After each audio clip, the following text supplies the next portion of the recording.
Halo, ketemu dalam Ide Ruby, Ide RP, Ide Ruby Prasetyo. Kali ini saya ingin membahas tentang cuti melahirkan yang 6 bulan. Sebenarnya kalau mau dilihat dari sisi mana kita mau mengomentari ide ini gitu ya. Jadi kalau misalnya dari sisi seorang ibu, seorang wanita yang hamil, kemudian melahirkan, ada saja masa-masa kehamilan yang mungkin itu bermasalah sehingga dia perlu istirahat pada awal-awal kehamilan. Kemudian nanti dia melahirkan dan mungkin juga ada yang perlu lebih banyak waktu untuk setelah melahirkan. Saya rasa pemerintah tidak perlu banyak terlalu mengatur detail dari hal-hal seperti ini.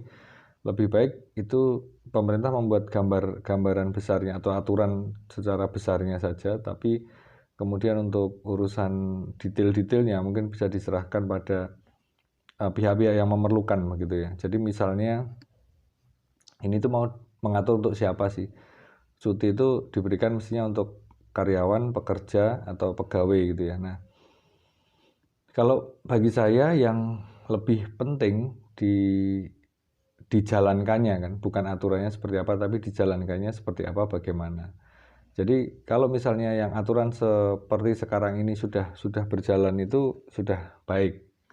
Tinggal bagaimana masing-masing perusahaan membuat atau instansi membuat ketentuan pelaksanaannya. Jadi kalau dari sisi saya masalah 6 bulan ini akan menjadi pro dan kontra. Dilihatnya dari sisi mana, pasti akan ada pro dan kontra. Kalau sisi dari seorang ibu setelah melahirkan, ASI eksklusif 6 bulan, mungkin itu baik juga dengan cara itu. Tapi kalau dari sisi si ibu sebagai pekerja, mungkin tempat kerjanya, instansi, kantor yang perusahaan yang mempekerjakan wanita juga akan mikir-mikir.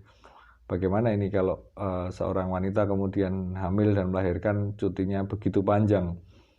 Karena begitu banyak dinamika yang ada dalam pekerjaan, saya rasa itu juga perlu dipikirkan.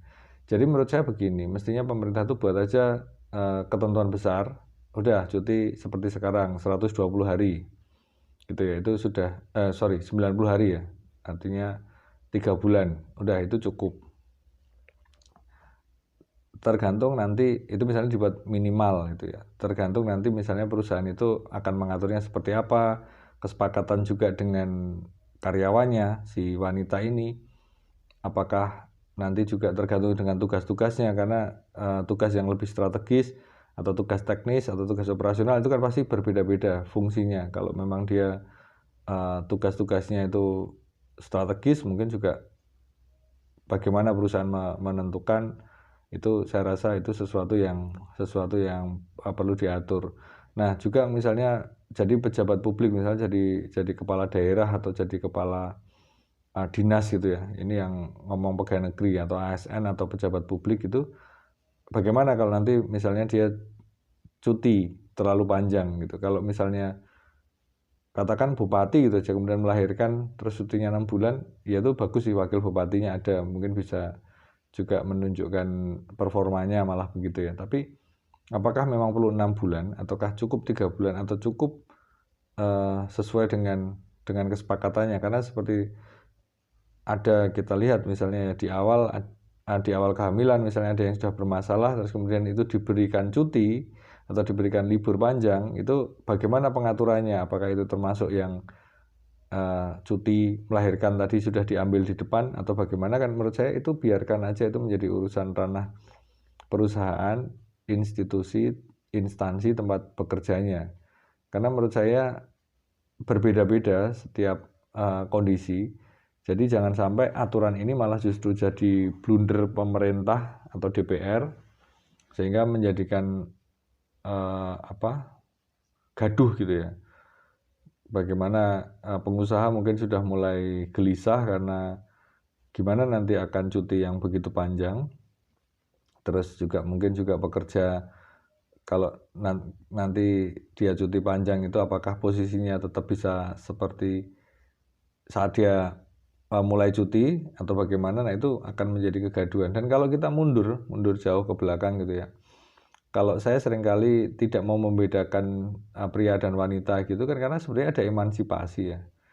Nah, emansipasi itu kan kesejajaran, kesetaraan begitu. Sehingga menurut saya emansipasi yang diperjuangkan ini apakah kemudian akan diberikan kompensasi begitu panjang untuk cuti melahirkan. Menurut saya mari kita sama-sama memikirkan ini dengan logika saja gitu. Jadi jangan dengan aturan. Nanti kalau aturan itu terlanjur diketok palu, menurut saya akan repot. Tapi kalau misalnya kita logikanya, oh ada seorang karyawan misalnya gitu aja ya, yang lebih umum, karyawan hamil, oh ya dia akan dapat jatah cuti 3 bulan. Ternyata di tengah atau di masa awal kehamilannya dia sudah bermasalah, harus bed rest misalnya 1 minggu. Nah, apakah 1 minggu ini akan dihitung sebagai jatah cutinya nanti yang 3 bulan itu, atau bagaimana? Kalau saya merasa ini tidak perlu diatur dengan sedemikian detail. Jadi kalau misalnya perusahaan menentukan ya udah cuti seminggu tetap diberikan istirahat, terus kemudian nanti mungkin di tengah ada seminggu lagi ya sudah. Tapi kalau misalnya itu kalau cutinya dikasihkan 3 bulan ya. Kalau cutinya 6 bulan, kalau nanti ada masalah sepanjang kehamilan, itu sudah dia tidak masuknya banyak, ditambah 6 bulan pula. Nah itu kan menurut saya akan jadi masalah tersendiri bagi suatu perusahaan atau instansi tertentu gitu ya. Tapi kalau misalnya, oh ya cukup 3 bulan, karena sekarang ini selama ini kan sudah berjalan begitu. Bukannya tidak mau berubah, kalau saya pemikirannya ini sesuatu yang tidak perlu diubah. Biarkan nanti kalau memang ada masalah, ada mau memperpanjang sendiri cutinya dan lain sebagainya, itu biarkan kesepakatan antara si wanita ini dengan tempat dia bekerja. Tidak usah pemerintah ikut ngatur, hanya melihat sebagai, oh ya kepentingannya yang penting terpenuhi, bisa ASI eksklusif, bisa ada ruang laktasi dan lain sebagainya, mungkin itu cukup. Jadi tidak perlu cuti yang sedemikian panjang, karena menurut saya lebih banyak gaduhnya daripada manfaatnya dari masalah cuti 6 bulan ini. Secara pribadi saya pun mencoba untuk mungkin bukan cutinya ya, tapi mungkin jam kerjanya bisa diatur, tidak terlalu panjang supaya bisa lebih banyak dengan anak. Jadi misalnya 3 bulan, setelah itu 3 bulan berikutnya bisa masuknya 75% atau bagaimana biar tidak terlalu panjang bekerjanya. Terus kemudian baru nanti normalnya mungkin setelah 6 bulan setelah ASI eksklusif selesai misalnya begitu. Dan kemudian usulan cuti untuk bapaknya gitu ya misalnya, itu bagus juga sih bapak mendampingi anak. Tapi kalau sama juga dalam sisi pekerjaan gitu ya, itu mungkin juga akan menjadikan masalah. Menurut saya pendampingan bapak diperlukan, walaupun tidak sepanjang, setahu saya, sependengar saya itu ada 40 hari katanya ya, mungkin tidak sepanjang itu, tapi yang penting juga diberikan waktu-waktu yang khusus, karena biasanya selesai melahirkan itu ada waktu imunisasi, waktu kontrol anak, kontrol istri dan seterusnya. Nah, ya mungkin waktu-waktu itu. Jadi udahlah pemerintah nggak usah terlalu detail bikin aturan, tapi memberikan logika aja, memberikan pengarahan gitu ya. Mungkin melalui puskesmas, melalui bidan desa, melalui fasilitas kesehatan lokal untuk masyarakat, itu yang lebih penting bagi saya. Sehingga semuanya tetap berjalan dengan baik, baik si wanita yang melahirkan, suaminya, kemudian si anak, dan kemudian pekerjaan itu bisa berjalan semuanya. Kalau memang keluarga ini butuh untuk waktu yang panjang, ya biar itu diatur aja dengan perusahaannya. Apakah dia mau off sementara 6 bulan atau setahun untuk demi anak-anak, menurut saya itu bisa diatur.